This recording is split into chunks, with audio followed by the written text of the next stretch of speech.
you. Nice to see you. Nice to see you. Hi. Good looking people. Good looking group of people, huh? That's John over there with the whole crew. Hi. Congratulations. Well, thank you very much, everybody. This is a very important day. It's a day that we're delighted to swear in Dr. Mehmet Oz as the next administrator of the Centers for Medicine and Medicaid Services, which is a big deal. Congratulations to Dr. Oz and his beautiful wife, Lisa, and their friends and family on this really incredible achievement. Come a long way. It's amazing. Dr. Oz comes to this position as one of the nation's most talented and beloved medical professionals. He graduated from Harvard University. Ah, Harvard. Well, how convenient. Should we talk about Harvard? Before obtaining his MD at the University of Pennsylvania School of Medicine, a great one, and really some amazing education while also earning an MBA from the wonderful Wharton School of Business. He completed his medical residency at the world-renowned New York Presbyterian Columbia University Medical Center. Dr. Oz then had a sterling medical career in which he became an internationally acclaimed heart and lung surgeon, highly respected. He served as director of the Cardiovascular Institute and Integrative Medicine program at New York Presbyterian, and as a longtime professor at Columbia University's College of Physicians and Surgeons. Boy, oh boy, doctor, I thought he just did a show. I only know the show. You know why I know the show? Because he said, I'm a little overweight, I should lose some weight. I did a show, and that's what I got out of it. That was not good. But I'm looking at all of this other. This is very impressive. Dr. Oz authored more than 400 contributions to academic and scientific publications and holds several patents for technologies that revolutionize cardiovascular surgery. And Dr. Oz later translated his experience into an extraordinarily successful television career, making him one of the most trusted voices on healthcare. And he also got very high ratings, I can tell you that. He did great with the television thing. As CMS Administrator, Dr. Oz will work tirelessly to strengthen and protect Medicare for our nation's seniors and Medicaid for the needy. Just as I promised, there will be no cuts. We're not going to have any cuts. We're going to have only help. Dr. Oz will work to improve the quality of care for decades to come, and he'll ensure that criminals, fraudsters, and illegal aliens are not permitted to rob America's seniors. They are trying, but they're not going to get away with it. He will also work alongside Secretary of Health and Human Services, Robert F. Kennedy, Jr. I've heard of him. He's a pretty famous guy.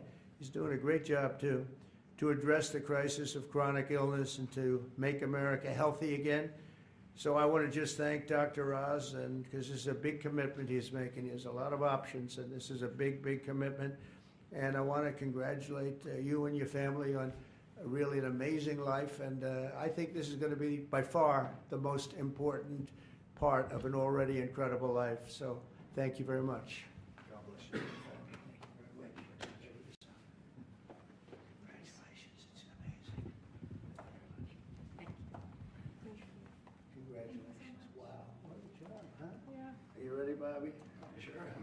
Let's do it. You put your hand on the Bible, your left hand, and raise your right hand. And repeat after me. I, Mehmet Oz, do solemnly swear I, Mehmet Oz, do solemnly swear that I will support and defend the Constitution of the United States that I will support and defend the Constitution of the United States against all enemies, foreign and domestic, against all enemies, foreign and domestic, that I will bear true faith and allegiance to the same, that I will bear true faith and allegiance to the same, that I take this obligation freely that I take this obligation freely, without any mental reservation without any mental reservation or purpose of evasion, or purpose of evasion, and that I will well and faithfully and that I will well and faithfully discharge the duties of the office on which I am about to enter. discharge the duties of the office upon I'm about to enter. So help me God. So help me God. God bless you. Congratulations. Thank you, brother. God bless you.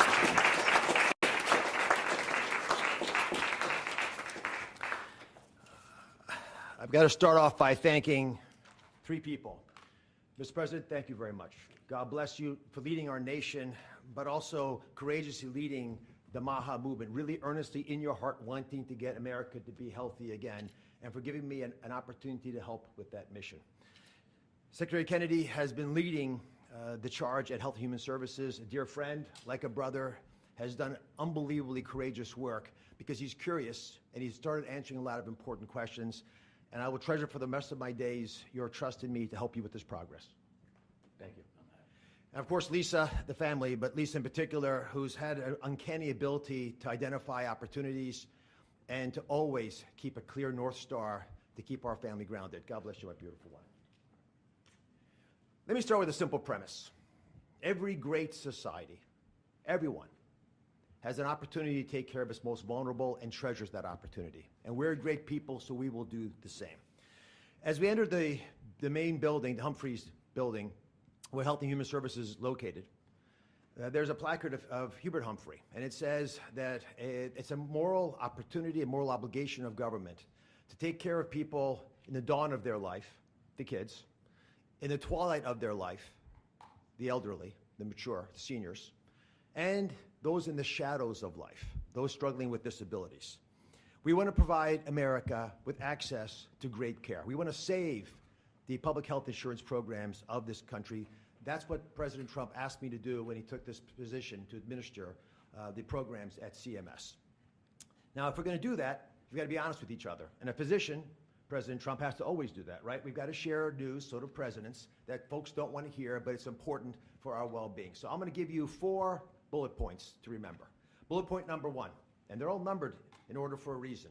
Medicaid is the #1 budget item for many states, and it is crowding out education, other important social programs. The states are having a big problem, and that's with the federal government paying most of the bill. Item number 2, healthcare expenditures are increasing at 2% higher than the economy is growing. And because of that, we spend more than 2 times per person on healthcare than any other country on the planet, and we're not getting value for that. Because number 3 is that we are, in America, experiencing an unfortunate problem, which is medical errors are the number 3 cause of death. Did you know that, Mr. President?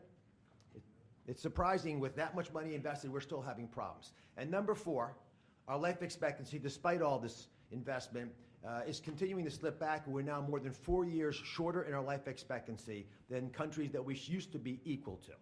But I am optimistic. Why? Because we control our destiny. Because at its very core, we have a generational opportunity, a unique ability to save the healthcare system because we control all the big pieces. America is too great for small dreams. So I've got some big ideas that I'd like to share that we've worked through with my staff who are cordoned off over there, and there's a lot of us. We've got almost more than 6,000 people at CMS working on this and 40,000 contractors helping. So we've got a lot of people. What are we going to do? First, we're going to reduce chronic disease. How do you do that? 70% of the healthcare expenditures of this country are driven by chronic disease.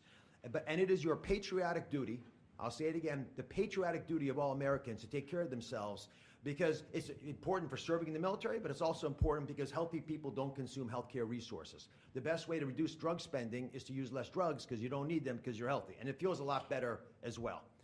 The President and Secretary Kennedy have been pushing the MAHA agenda because it makes it easier for people to do the right thing, especially the mothers of this great land, because they're the ones who really get caught with this responsibility. They're the ones deciding for their kids. They're the ones we want to empower. And curiosity, which is the key word here, truly asking questions you want the answers to, will allow the MAHA movement to thrive. The next big thing we want to focus on is modernizing Medicare and Medicaid. That's how Americans will get the care that they want, need, and deserve. Need to empower patients and providers, both. The doctors and the patients both have to be equipped with better tools. And the President is showing that he actually does love and cherish Medicare with all these executive orders, like the one on transparency, sir, that really helps us by making sure people are equipped with information. So you shine a light in the dark shadows where so much of the problems happen with the healthcare system. And remember, the most expensive care is bad quality care. That's what we want to stamp out. And finally, we want to crush fraud, waste, and abuse. This is stunning to me. I've got a message for all the bad guys from me, the Secretary, and the President. We are going to stop people from stealing from our most vulnerable, from stealing with the taxpayers of America, or honestly trying to support these programs. And we're going to be able to do it in quite a few ways. We are coming for you. I'll give you a couple examples. Mr. President, these are ones that you may want to use in some of your future conversations. Almost 250,000 people, American citizens, were fraudulently enrolled without their knowledge in exchange programs by brokers who were unscrupulous, stealing from the U.S. government by pretending these people were on programs they never told them about. Tens of millions of dollars, Mr. President, are being spent on illegal immigrants receiving Medicaid in California, and they're pushing the bill to us. Should we stop that? I think so. That will not continue. We're spending about $1 billion on Medicaid programs for dual state eligible patients, which means you live in one state, but the system thinks you're another state, or maybe a third state, and we're paying all 3 states for services you're not getting because you don't live in 3 states all at once. And finally, and this one really bothers me, there are states who are using Medicaid dollars for people who are vulnerable are being used for non-medical purposes. For example, public labor unions are getting child care through some of this money. That doesn't make sense to me. Housekeeping, I wish I could get that for my home. There's a big problem with student loan repayments taking place with Medicaid dollars. That's not where it should be used. And we are paying for DEI programs. I could go on, but these are all programs, Mr. President, that we have created a war room at CMS to go after, to catch the fraud in real time before the money leaves the federal coffers, so we have the money to reinvest in healthcare to make it even stronger than it's been before. Together, we're going to make the care better. We're going to make the outcomes improve, and we're going to make sure that America can actually be the healthiest country that could ever possibly be. We'll make America healthy again. God bless you both, sir.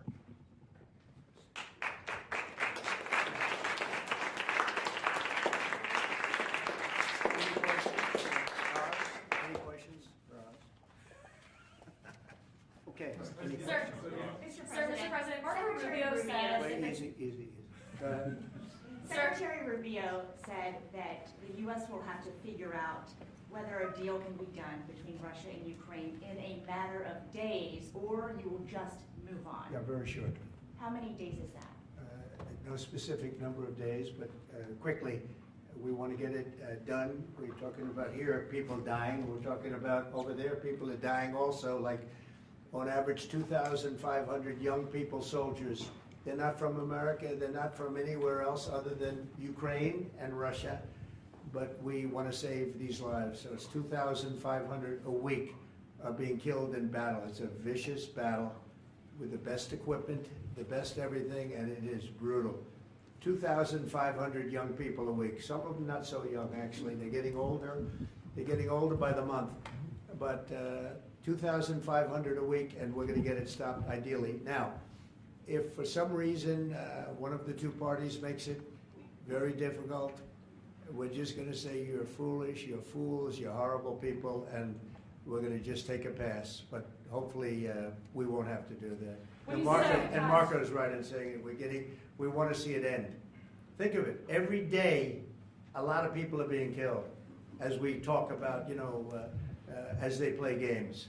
So we're not gonna take that, and we'll see. I think we have a good chance of solving the problem, however.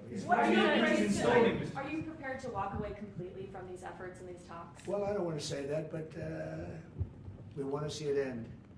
We want to see it end, yeah. Is Vladimir Putin stalling, in your view, Mr. President? I hope not. I'm going to let you know about that soon if he is, but I hope not. He's got a big force out there, big force. It's a war that should have never happened. It would have never happened if I was president. That's a war, and it didn't happen for 4 years. That's a war that should have never happened. October 7th, Israel would have never happened.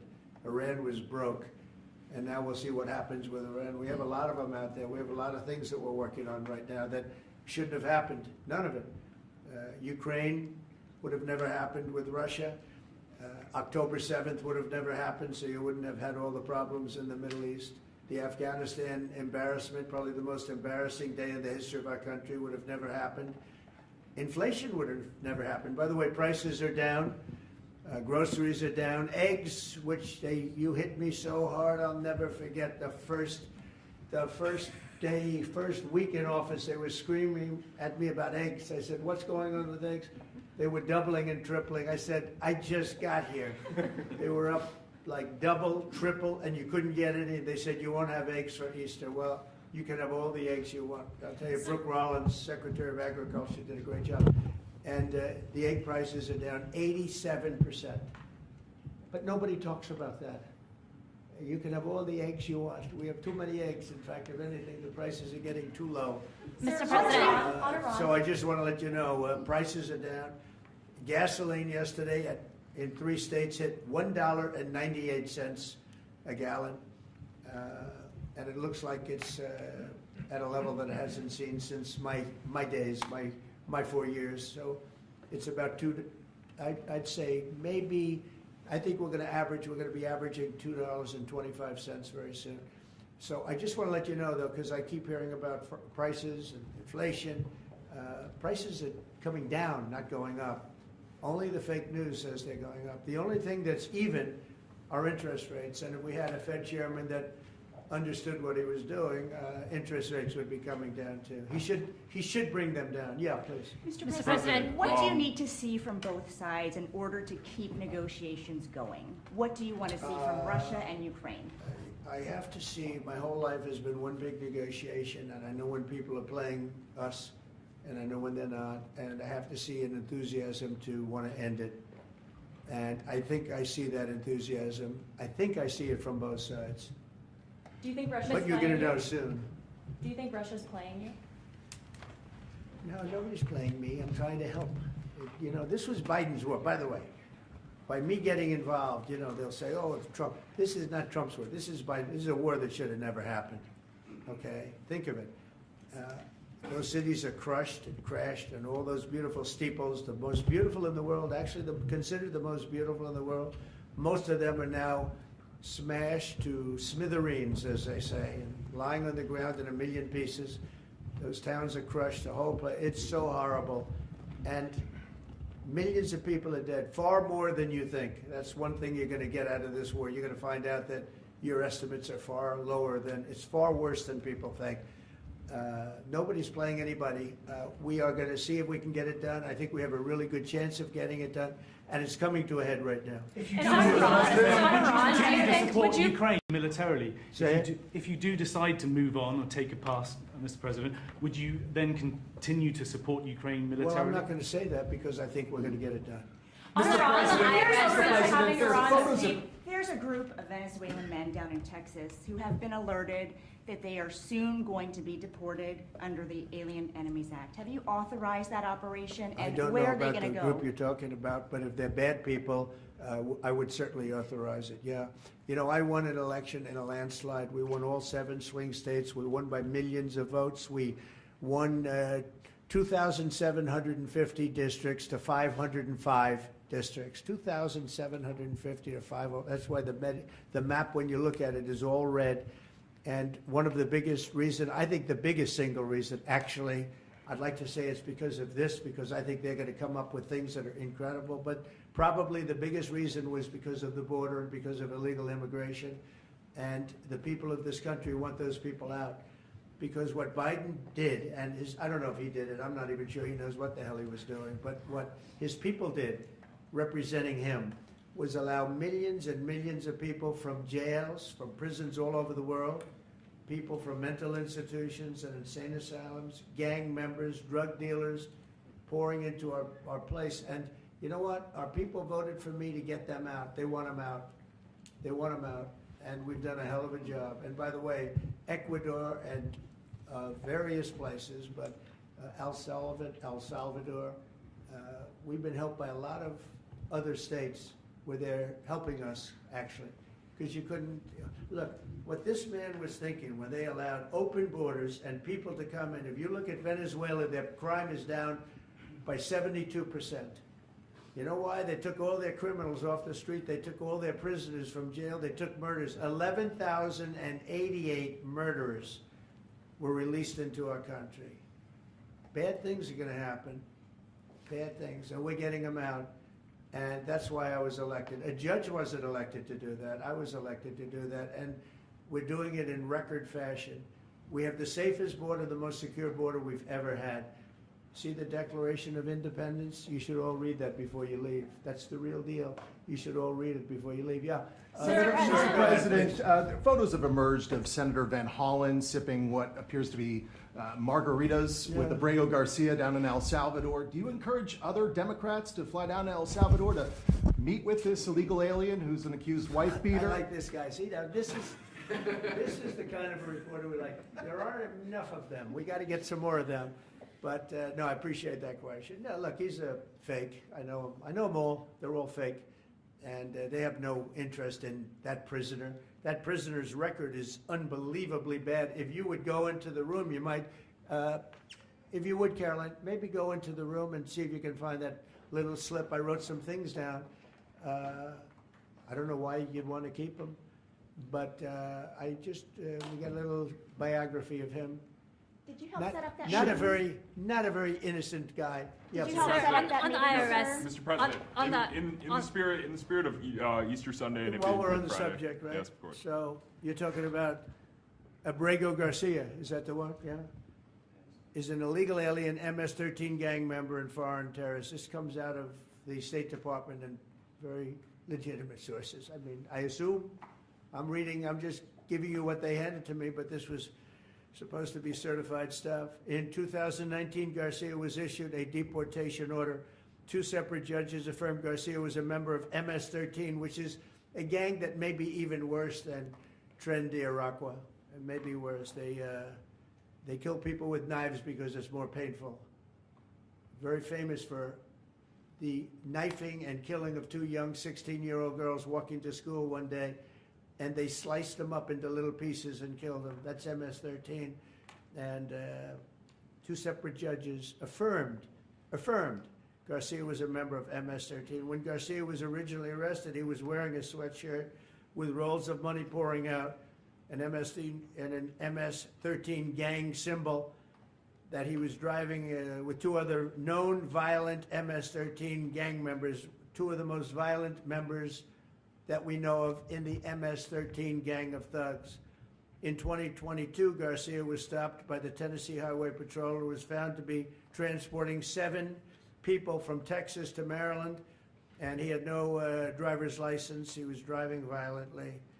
In 2020 and 2021, Garcia's wife filed for a protective order from him and said he was violent and abusive and really scary, including allegations that he punched and scratched her on the eye, left her bleeding after throwing her laptop on the floor at her, ripped her shirt, and ripped off her shorts.